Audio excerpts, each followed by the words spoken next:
ജലന്ധർ രൂപതയുടെ ബിഷപ്പ് മാർ ജോസ് തെക്കുംചേരിക്കുന്നേലിന് മാതൃ ഇടവകയായ ചെമ്മലമറ്റം 12 ശ്ലീഹന്മാരുടെ പള്ളിയിൽ ഞായറാഴ്ച സ്വീകരണം നൽകുമെന്ന് വികാരി ഫാദർ സെബാസ്റ്റ്യൻ കൊല്ലംപറമ്പിൽ അറിയിച്ചു.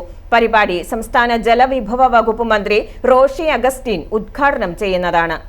ഞായറാഴ്ച വൈകുന്നേരം 4 മണിക്ക് മാർ ജോസഫ് തെക്കുംചേരിക്കുന്നേലിന്റെ നേതൃത്വത്തിൽ സമൂഹബലി. തുടർന്ന് പാരിഷ് ഹാളിൽ നടക്കുന്ന പൊതുസമ്മേളനത്തിൽ പാലാ രൂപത അധ്യക്ഷൻ മാർ ജോസഫ് കല്ലറങ്ങാട്ട് അധ്യക്ഷത വഹിക്കുന്നതും സംസ്ഥാന ജലവിഭവ വകുപ്പ് മന്ത്രി റോഷി അഗസ്റ്റിൻ ഉദ്ഘാടനം ചെയ്യുന്നതുമാണ്.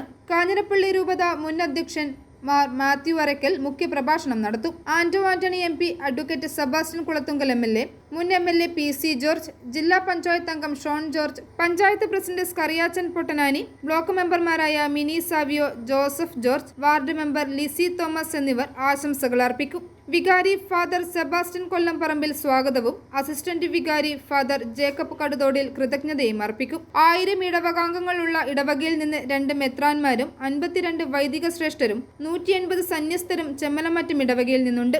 മിഷൻ ലീഗ് സ്ഥാപക നേതാവ് PC എബ്രഹാം പല്ലാട്ടുകുന്നേലിന്റെ ഇടവക കൂടിയാണ് ചെമ്മലമറ്റം പള്ളി. ഇടവകയുടെ പ്രിയപുത്രനെ സ്വീകരിക്കാൻ വിപുലമായ ഒരുക്കങ്ങളാണ് ഇടവക സമൂഹം ഒരുക്കുന്നത്. i4A news, Pala.